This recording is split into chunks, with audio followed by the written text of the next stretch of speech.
आज हम आपको अपनी पाठ्यपुस्तक क्षितिज से पाठ पढ़ाएंगे। इसका नाम है सवैये। इसको लिखा है कवि रसखान जी ने। कवि का परिचय। रसखान का जन्म सन 1548 ईस्वी में हुआ माना जाता है। उनका मूल नाम सैयद इब्राहिम था और वे दिल्ली के आसपास के रहने वाले थे। कृष्ण भक्ति ने उन्हें ऐसा मुग्ध कर दिया कि गोस्वामी विठलनाथ से दीक्षा ली और ब्रज भूमि में जा बसे। सन 1628 ईस्वी के लगभग उनकी मृत्यु हुई। सुजान रसखान और प्रेम वाटिका उनकी उपलब्ध कृतियां हैं। रसखान रचनावली के नाम से उनकी रचनाओं का संग्रह मिलता है। प्रमुख कृष्ण भक्त कवि रसखान की अनुरक्ति न केवल कृष्ण के प्रति प्रकट हुई है, बल्कि कृष्ण भूमि के प्रति भी उनका अनन्य अनुराग व्यक्त हुआ है। उनके काव्य में कृष्ण की रूप माधुरी, ब्रज महिमा, राधा कृष्ण की प्रेम लीलाओं का मनोहर वर्णन मिलता है।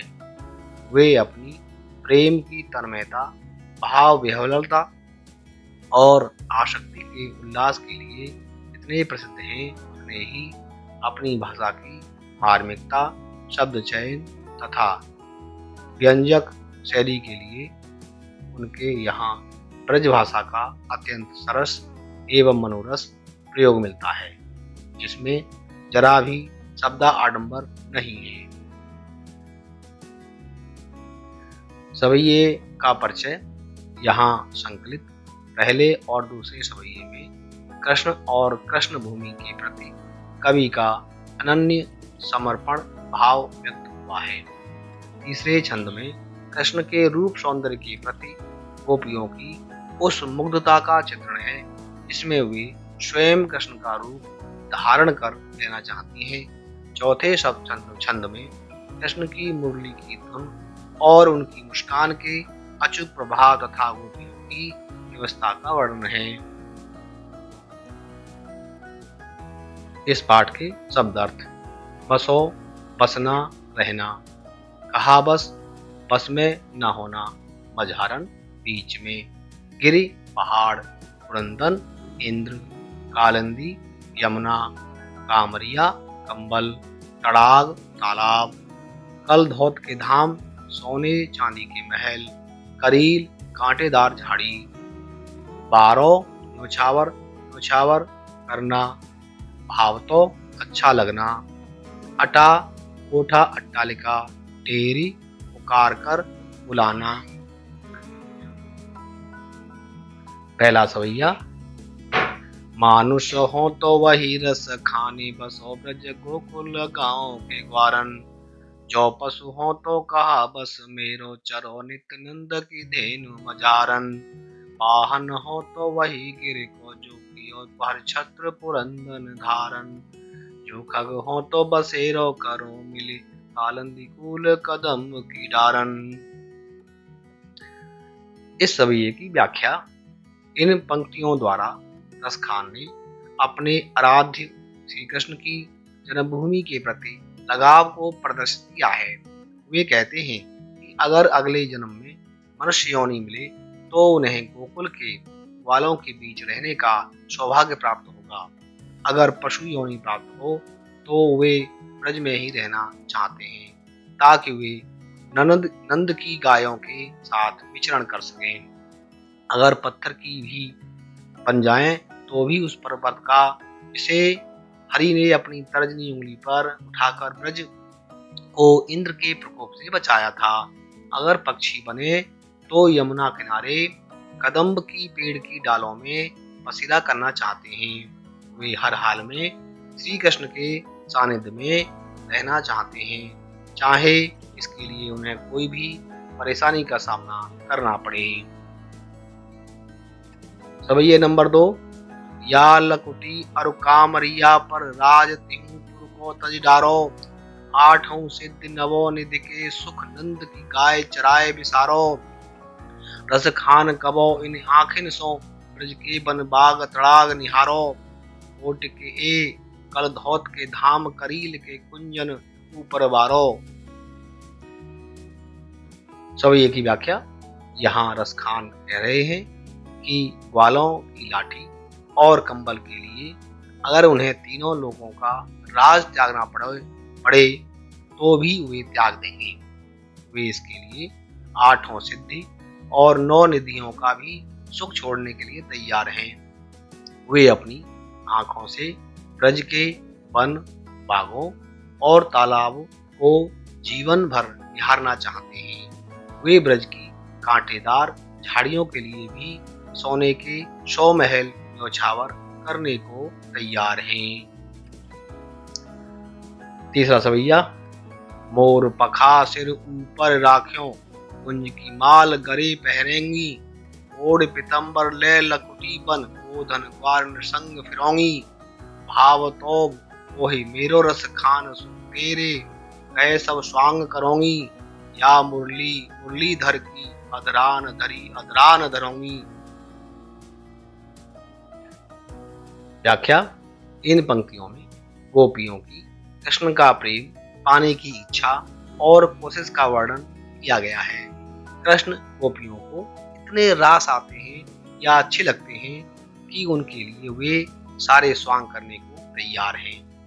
गोपियां कहती हैं कि वे सिर के ऊपर मोर पंख रखेंगी, गुंजों की माला पहनेंगी, पीले वस्त्र धारण कर वन में गायों और ग्वालों के संग वन में भ्रमण करेंगी, किंतु वे मुरलीधर के होठों से लगी बांसुरी को अपने होठों से नहीं लगाएंगी।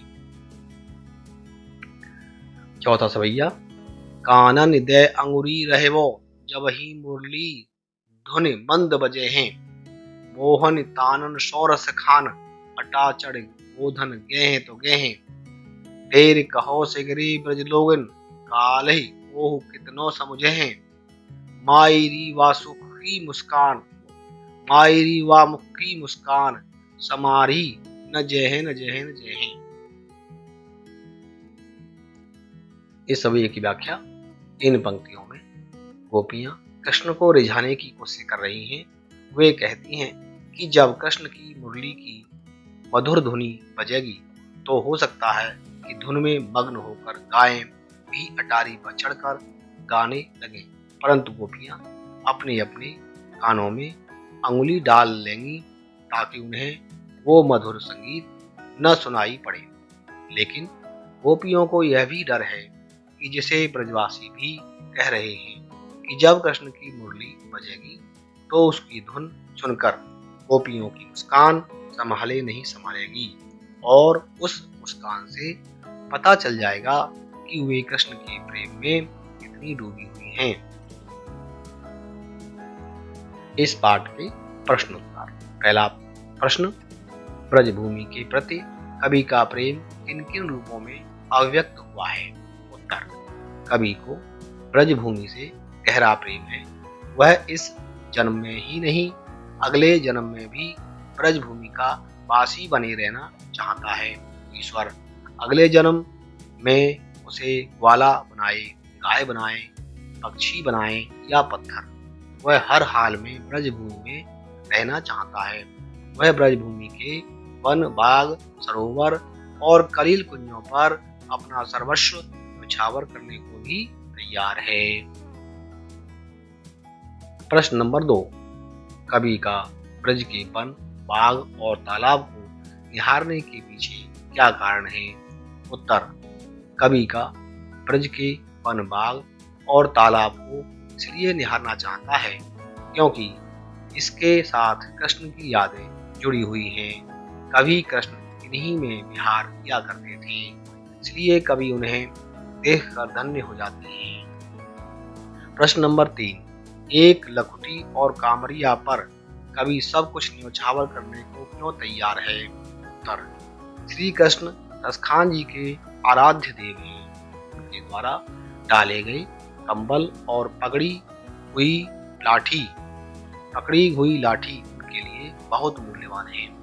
श्री कृष्ण लाठी व कंबल डाले हुए ग्वाले के रूप में शोभित हो रहे हैं, जो कि संसार के समस्त सुखों को मात देने वाला है, और उन्हें इस रूप में देखकर वह अपना सब कुछ न्यौछावर करने को तैयार है।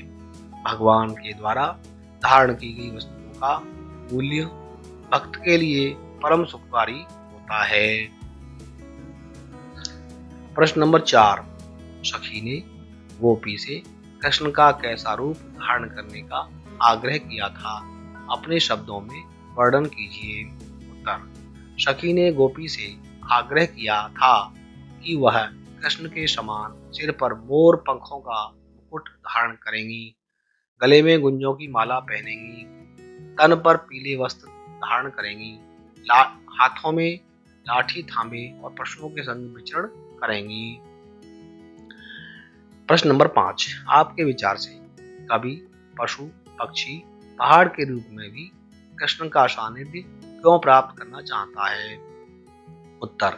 मेरे विचार से रसखान कृष्ण के अनन्य भक्त हैं। उन्हें किसी भी रूप में कृष्ण का सानिध्य प्राप्त करना है। इसमें उनकी भक्ति भावना तृप्त होती है, इसलिए वे पशु पक्षी या पहाड़ बनकर भी कृष्ण का संपर्क में रहना चाहते हैं। प्रश्न नंबर 6। चौथे सवैये के अनुसार गोपियां अपने आप को क्यों विवश पाती हैं? उत्तर। चौथे सवैये के अनुसार कृष्ण का रूप अत्यंत मोहक है तथा उनकी मुरली की धुन बड़ी मादक है। इन दोनों से बचना गोपियों के लिए अत्यंत कठिन है। गोपियां कृष्ण की सुंदरता तथा तान पर आसक्त हैं, इसलिए वे कृष्ण के समक्ष विवश हो जाती हैं। प्रश्न नंबर 7। भाव स्पष्ट कीजिए। क। ओटिक ए कल धौत के धाम करील के कुंजन ऊपर वारो। ख। भाव स्पष्ट कीजिए। मायरी वा मुख की मुस्कान सम्हारी न जय है न जय है न जय है। दोनों का उत्तर क। भाव यह है कि रसखान जी ब्रज की कांटेदार झाड़ियों व कुंजन पर सोने के महलों का सुख न्यौछावर कर देना चाहते हैं, अर्थात जो सुख ब्रज की प्राकृतिक सौंदर्य को निहारने में है, वह सुख सांसारिक वस्तुओं को निहारने में दूर दूर तक नहीं है। ख।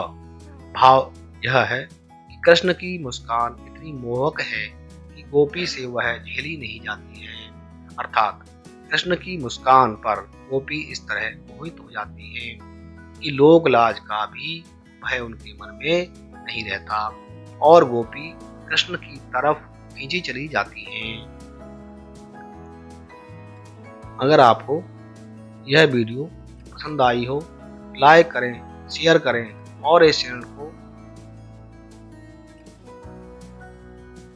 सब्सक्राइब करें और बेल आइकन की घंटी जरूर बजाएं। धन्यवाद।